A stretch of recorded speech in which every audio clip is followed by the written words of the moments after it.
lot's going to depend on Gail's attitude. If she makes a good impression on the judge, it'll help a great deal. Oh, I just wish I hadn't got so involved. But what can you do? Exactly what you did. Good night. Good night. Oh, Vera, this trial of Gail Summers is tomorrow. Look, I won't be able to go to the factory. Well, so who'll be going? Well, Sue Meadows, I think it's her turn. Oh, don't worry, I'll do it. I'll tell her in the morning.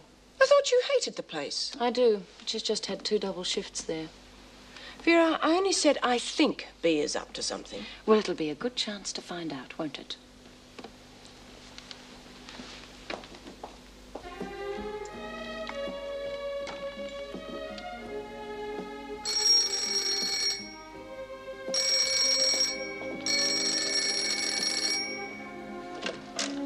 Hello? Erica, it's Andrew. Oh, I was hoping it would be you. I was going to call you, as a matter of fact. Why? Well, Meg Jackson told me about the accident at the factory. Is Mr. Talbot all right? Well, he was pretty shaken up, but he's all right now. Did Smith say anything at the time? Well, how do you mean? Well, did she have anything against him? Was there any incident before the accident? Good heavens, you've got a nasty mind. Unfortunately, it's part of my job. Well, stop worrying. The machine short-circuited while Vince was working on it. Nothing more, nothing less. Was Smith near at the time? Look, it was an accident. Don't be so suspicious. With Smith, I have reason to be. All right, Governor. Now, let's talk about something else. When am I going to see you? Tomorrow night? Goodness, I am getting forward, aren't I? Right. I think it's wonderful. Let's have dinner. Somewhere quiet. Such as? What about here? Good grief. Can you cook as well? I'll have you know, my good man, I am an excellent cook. I'll look forward to that. So will I. Bye. Bye.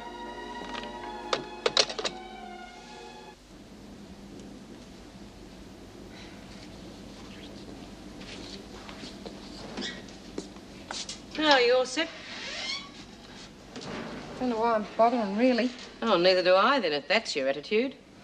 Well, Captain Barton thinks I might get a bond, but everyone else... The only bit of fight I've seen out of you is when you stood up to us the other day.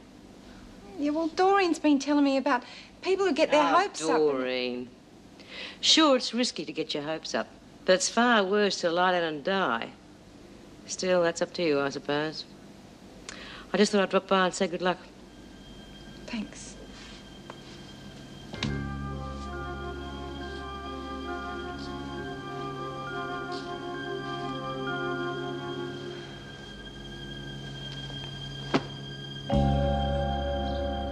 You reckon old Meadows was joking at breakfast? What about Vera coming to the factory today? Could be trouble if she does, with all this extra stuff Reynolds wants us to do. We'll just have to be careful, that's all. Oh, well, if the extra dough doesn't come through, I could just go back to making me book. You ever heard of making book with 2 broken arms, Margot? I've told you before, anything that's a threat to the work project is out. Well, what about your little campaign with Vince? All this extra work? It's not a threat to the work project. Why not? Because I say it's not, that's why. Come on, you lot. Let's go. Thought you hated the factory, Vera. It happens we're short-staffed, Smith. Come on.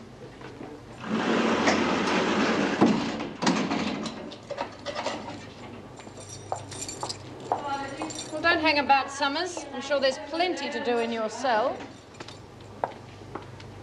Oh, bum, what's a gate doing shut? It's Bennett locked it again. Oh, that'll be right.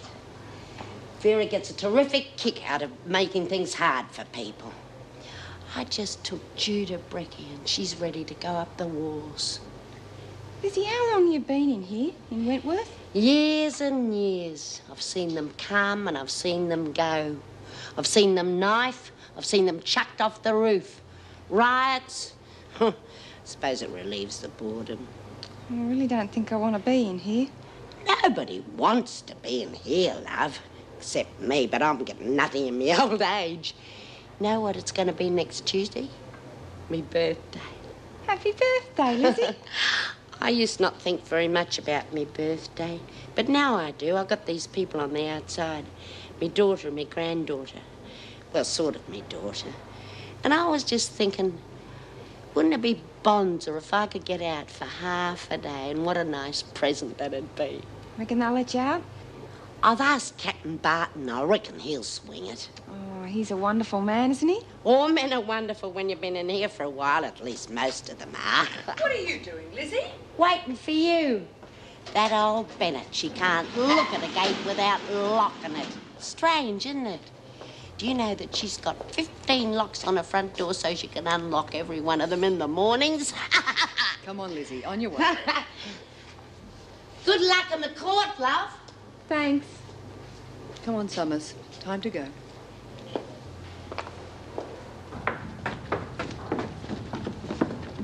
Good morning, ladies. Morning, Mr. Reynolds. Morning. I thought you'd have had enough of us by now, Miss Bennett. Well, we got rid of Burke. She was the key to our problem. They must be pretty boring stuck in that tea room all day. Oh, I don't know. At least a person can relax for 5 minutes. Everything okay? Well, we'll make ourselves a cup of coffee. Mr. Reynolds? Miss Bennett.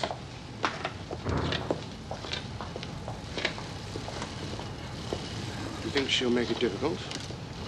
We'll just have to be careful, that's all. She doesn't seem suspicious. Could be an act.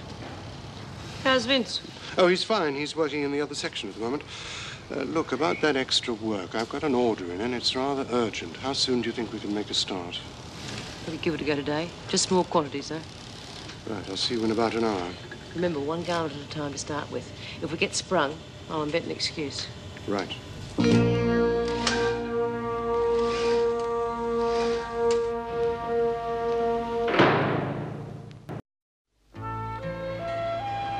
And what first made you aware, Mrs. Jackson, that all might not be well? I heard children screaming, and then slaps. Objection, Your Honour.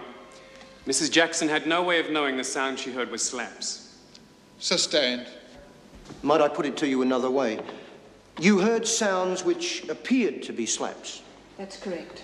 What happened next? Well, Mrs. Summers came to my door in a terrible state. She said that Jason was unconscious. He was rushed to hospital. And you subsequently saw extensive bruising on the child? That's right. In addition to the sound of slaps, did you hear anything else that might indicate a state of tension next door? Well, there was often children crying. And arguments. Did you hear Mrs. Summers actually yelling at the children?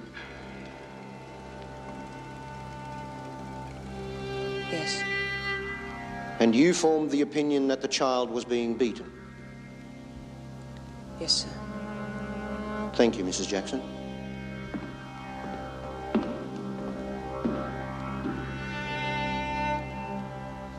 Maybe Vera's getting to like the life. She hasn't stuck her nose out all morning. Oh, somebody gave her a kid's crossword. Can't get past the first clue.